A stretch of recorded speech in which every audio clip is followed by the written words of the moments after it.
Welcome back, ladies and gentlemen, and now we need to load our data sets into Power BI. So the tables down here that I've highlighted in green are the tables that we need to load into Power BI. So let me try to hide these other two. So we need to load these tables into Power BI. So let me just take you to Power BI desktop. So here is a visual showing already something that I'd done earlier. So let me just click on create a blank page so that I can show you what we need to load into Power BI. So here we'll click on get data, and then I'm getting my data from Excel workbook, and then it is from trial balance. Then open.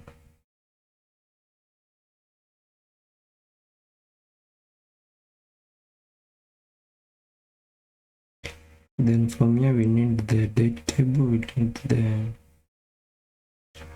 TB, we need the layouts for both P&L and balance sheet. So let me just choose the tables that we need to load into Power BI. So I'll start with the date, then I'll go to expanded TB, then I also have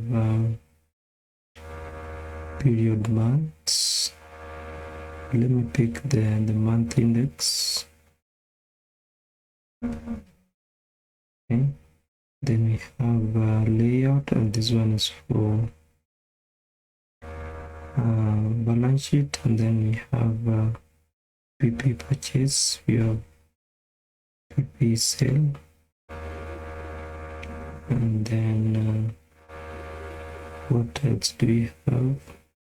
We've taken TB, we've taken date, and then we've taken PP sale, PP purchase, month index, then the layout. Let me see this one for balance sheet layout. Yes, you also need the one for balance sheet layout, but this is not the table that you need. And I think it's this one written layout here. Let me see. Yes, that's the layout, and then we also have P&L layout. Okay, and then we are not supposed to load expanded TB, but we're supposed to load unpivoted TB, not expanded TB. So these are the tables that we need to load into Power BI. Okay. So here we will not load because already we had loaded, but when we wanted to load, we'll just click load so that we load into Power BI. So the tables are here. We have date, financing, we have month index, we have P&L layout, we have purchase, PP purchase, PP sale, and then we also have trial balance. So already they are loaded into our Power BI desktop, so we will not load. So let me just cancel this process here. So let me go back again to Power BI desktop. So this page we don't need.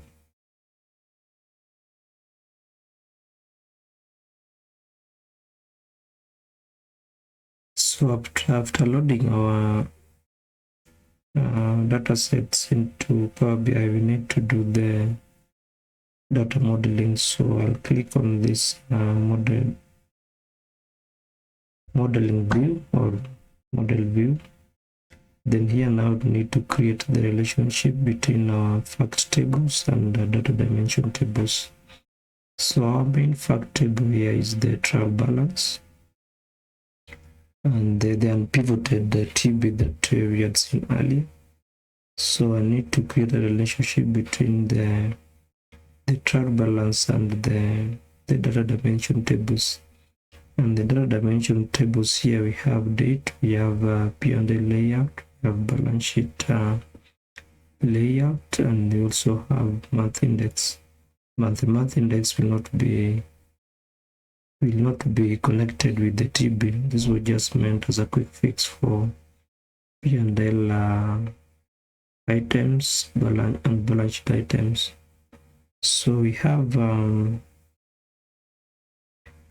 quite a number of fact tables, but the main fact table here is trial balance. We also have PP purchase. We had seen in our Excel workbook. We also have PP sale. We also have financing table. We have also P&L items, balance sheet items, and cash flow items. For now, for the last three fact tables, we'll deal with them later. We'll not consider them now because they will come later after modeling our data with these other tables. So what we need to model here is TB, PP purchase, PP sale, financing, and balance sheet layout, rather BS layout, P&L layout, and the date table. So I need to create I created a relationship of one-to-many between the data dimension tables and the fact tables. So when I start with date and trial balance, you can see I've connected date with date, and we are considering that the primary columns for both the date and date table and trial balance is the date column. So we have a date column here as the foreign key or the foreign key to the trial balance. And then when we move to on the same trial balance, I've connected the P&L layout table with the trial balance, and our primary columns are P&L items for data dimension table, and then category 2 for trial balance. And then again, we've also connected trial balance with balance sheet layout, and the primary column is BS item for BS layout, and category 2 for trial balance.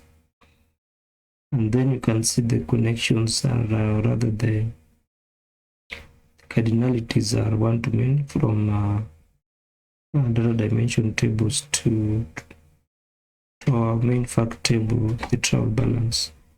So let's move on to PP purchase, and then PP purchase, you can see I've connected the date with date for both date table and PP purchase. And then the cardinalities are one-to-many from date table to PP purchase. And then we also move to PP sale. The connection is still between date. The connection column is date column for both PP sale and date table. And the cardinality is still one-to-many from date table to PP sale.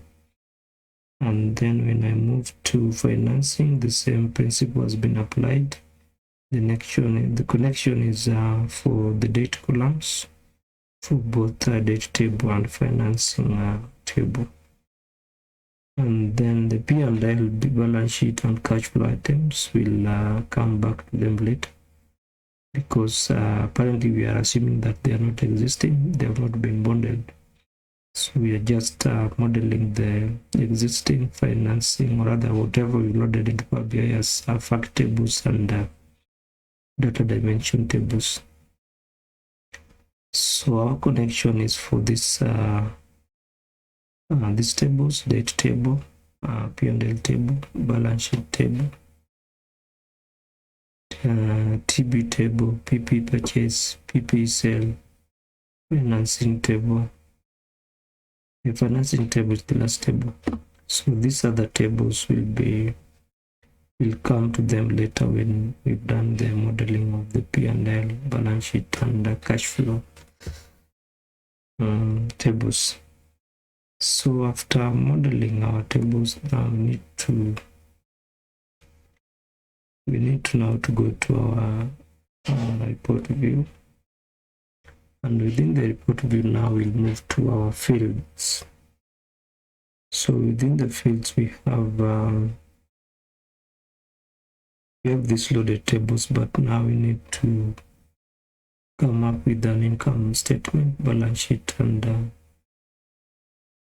statement of cash flow. So normally by default, when you load data into Power BI, the columns with the numerical figures will be added such that at the bottom of those columns will be having a total. So within our, rather the table that you want to model, which will be having calculated rows, rather the tables that we want to model for cash flow statement, income statement, and balance sheet will be having calculated rows. So when you have calculated rows, and by default the Power BI will be adding the numerical columns and getting the total figure down there, it then means that the total figure down there that will come as a subtotal will not be considered when we want to look at, or rather when you want to analyze our balance sheet and income statement. So the total figure by default from our modeled financial reports will click it off, or rather we'll look away from our formatting button so that we can hide it from our normal view to the visual for all the financial reports that we want to model. So we'll model our income statement, cash flow statement, and income statement using a table calculator, rather using a table constructor. So for you to use a table constructor, you'll click on this modeling tab, and then you'll click on new table.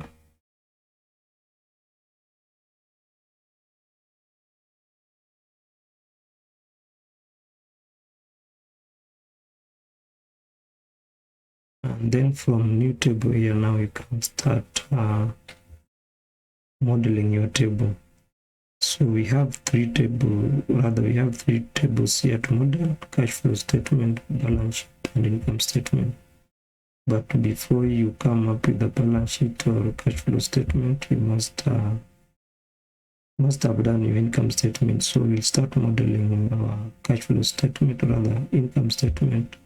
Then we'll move to balance sheet, and then again we'll move to cash flow. Then from there, now we can build our visuals for all the three tables of cash flow, income statement, and balance sheet. So let me stop at there, so that when we come back in the next video, we'll start with modeling our income statement.